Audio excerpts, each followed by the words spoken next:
Hi friends. Today I want to talk to you about the drop-off. What happens when a social worker drops off a foster care placement at your home? What happens and what doesn't happen at the drop-off? So if you're interested in that, then stick around. Hi friends, I'm Anna Leonora, and together with my husband Jason, we are foster parents in real life.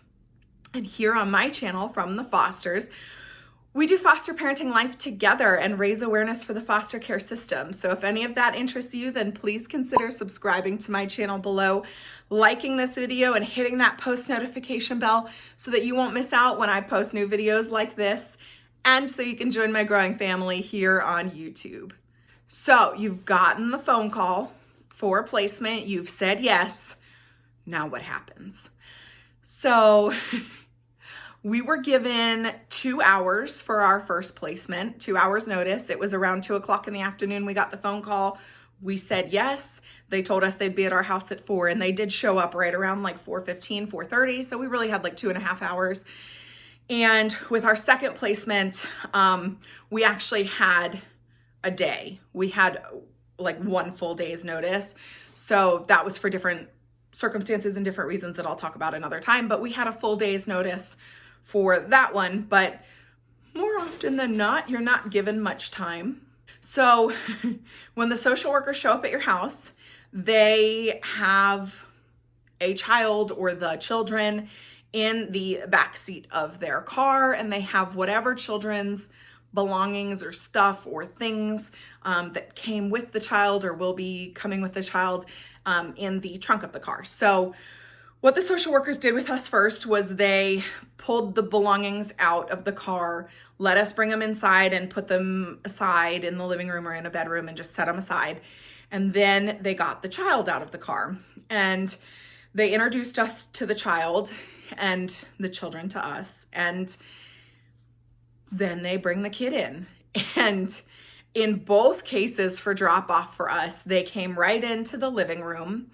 We tried to get the child or children, in the case of our first placement, which was 2 children under 2, we tried to get them settled. Can you stop while I'm filming?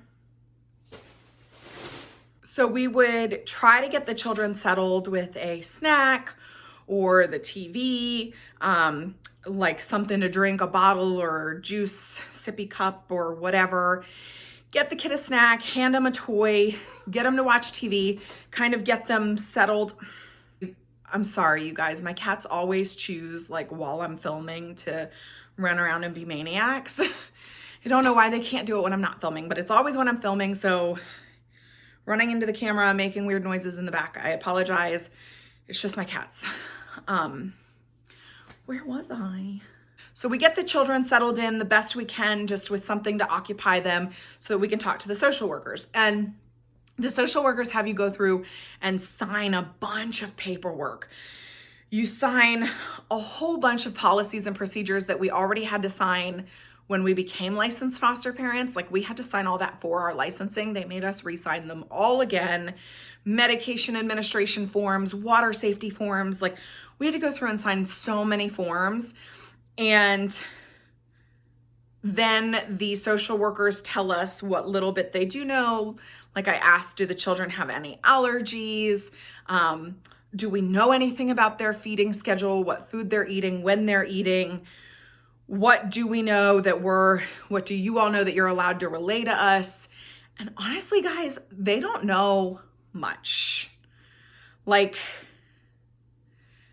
they knew the kids didn't have allergies. That's pretty much it. They didn't know what kinds of foods the kids are eating or what feeding schedule the kids are on. They didn't know what toys the kids like or TV shows. They really don't tell you much of anything about why the children are coming into care. They give you a very brief, like, couple words, like parental drug abuse or domestic violence, physical abuse. That's really all they say. They don't give you any details.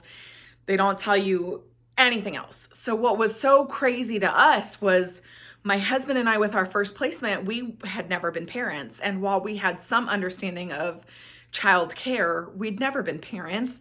And they're dropping these two little boys under the age of 2 off at our home, making us sign a bunch of paperwork, not telling us anything about the kids, and then just like piecing out. Like they just leave and leave you there with the kids for you to just figure it out and do it. And in the case of our first placement, the two little boys, we actually didn't have a social worker assigned to our case until like day 5. So we went like days without being introduced to our social worker and just kind of being left in limbo and just sort of trying to figure it out on our own, figuring out what the kids' napping schedule looks like, what their feeding schedule looks like, what their food preferences are, what kinds of toys they like, what kind of books they like. Like we just had to figure it out. So the social workers, bless them, they just come to your house with this kid, leave them with you with whatever little things they have you sign a bunch of paperwork, and then just leave. Just walk out the door and leave you to do your thing and figure it out. So the drop off is really not at all what I was expecting. I don't know, maybe it was just me, but like I was sort of expecting like the social workers to know what the kids are eating, when they're eating, what their daily routine sort of looks like a general idea, their preferences, allergies, medications, like, and I mean, looking back now, like obviously I know that there's just no way the social workers could know all that. And of course, when a family is having their child taken into care, there's usually a lot of emotions, fear, anger, resentment, like they feel a lot of things, and sadness.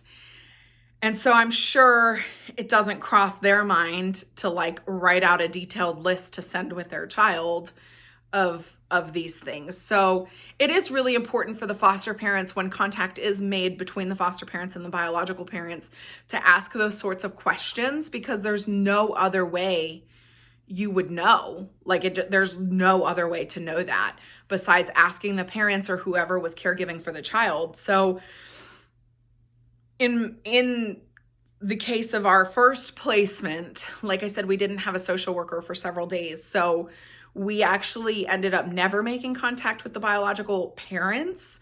The children had been with their grandmother before that. And then after 6 days with us, they ended up going to their biological aunt, who was, the grandmother was their father's mother, and the aunt was their father's sister. So it was all their paternal side of the family that we dealt with, but we actually never even spoke to the biological parents. But I did speak to the biological grandmom a couple of times, and she was able to give me some information on the children in terms of like food preferences, schedule, things like that. But in our current placement, we have had him now for 8 months. And so there's been a lot of contact with his parents. We made contact with his parents, I think the first night he was here. And we asked them whatever we could think to ask them at the time. Of course, we didn't ask them everything because we couldn't think of everything to ask that at that time. But as things came up, we just would make a mental note like, hey, we need to ask his parents this when we do our phone call this week. And it really makes things better for the children to see the foster parents and the biological parents or biological family members getting along. It makes things easier and a little bit more smooth for the children, but it also helps for the foster parents in parenting these children to know what their preferences are and not just have to figure it out. You know, if you can know what kinds of things they like to eat, what kinds of things they like to drink, if you know what their allergies are so that you can avoid them, know what medical history they have, things like that. And usually the biological parents, even with all the emotions that they're feeling, they typically want what's best for their child. And if they see that you're trying to do what's best for their child, they're going to be willing to provide that information to you. But the drop-offs are really just, I was expecting like the social workers to come in and like show us how to change the diapers, show us how to make a bottle, show us how to, I don't know, play with them, show us like, I was just expecting so much more information from the social workers. I didn't realize it would be almost no information, and the information you do get is sometimes inaccurate, and that you just signing a crap ton of paperwork and then they just leave and you're just left to your own devices with the child to figure it out. So the drop-offs really are something that you need to have very little expectation for as a foster parent. Just understanding that you're really not going to get much information, if any, from these social workers, and being as okay with that as you can be, and just rolling with it, sign the paperwork, get whatever information you can get from the social workers, and then just love on the children. I mean, we got ours something to eat, something to drink. We played with them a little bit, and then we took them right out to Walmart. I mean, we got the kids at 4:00 in the afternoon, so it wasn't super late in the day. And so we were able to make a trip to Walmart, get some clothing. We actually had the little guy, the 3-month-old, came with a ton of clothing, which normally does not happen with children in foster care, but they sent him with like more than an entire wardrobe. The older child, who was a year and a half or a little bit more than a year and a half, didn't come with as much, but I had, fortunately, a good stockpile at home of clothes in his size. So we didn't have to get them much in way of clothing, but we did need to get child-friendly snacks and food. And, we wanted to get them a couple like toys and things like that, just to try to help them feel more comfortable in our home. And then we just got them home, got them taken care of for the night, and got them down. I mean, it really was just such a surreal thing. And it definitely was just not what we were expecting. And with our second child, who was a little bit older, so he was verbal. He was 4 when we got him. So he was verbal and able to talk to us. Again, we just got him a snack, turned the TV on, let him watch that while we talked to the social workers. They just had us sign all the paperwork again, told us what they did know, which wasn't much, and left. And we were just left to figure it out. So my advice for drop-offs is to not have a lot of expectations. Of course, the social workers are doing the best that they can with what they have and with what they're able to tell you, but don't have a lot of expectations. Just expect they're going to come in, have you sign the paperwork, and leave, because that's, at least in our experience, that's what has happened. Is they come in, they drop off what they have, they hand the child to you, let you get the child situated, have you fill out all the paperwork and sign all the things, and then they just leave. And you're left to your own devices for 1 day, 5 days, whatever, until your assigned social worker calls you and gives you a little bit more information about how phone calls with the families are going to work, visitation, doctor's appointments, and like all of that. So yeah, it's not at all what I was expecting. And I know now, after having had 2 drop-offs, to just not have expectations. It's going to go how it's going to go. Obviously, you can't control kids. Kids are going to do what kids are going to do. We got lucky that the kids that we got took the snack and the TV and sat and were patient while we filled out paperwork, but that's not always going to be the case. And yeah, just don't have a lot of expectation for the drop-off, because it's not at all what I was expecting.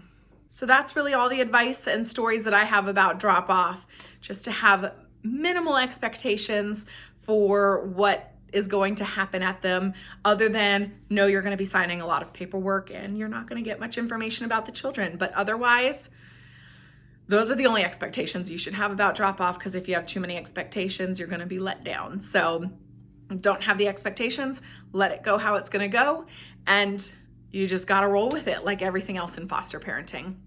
So friends, if you got value out of this video, then please consider hitting that like button. Leave me a comment down below. Let me know, have your experiences with drop-off been any different than ours, in a good way, in a bad way? Let us know your thoughts. Otherwise, please consider subscribing to my channel so that you can join our growing family here on YouTube, and so we can continue to raise more awareness for the foster care system. As always, friends, please go out and continue to shine your light into the world. I keep going to the river to pray, 'cause I need something that can wash out the pain.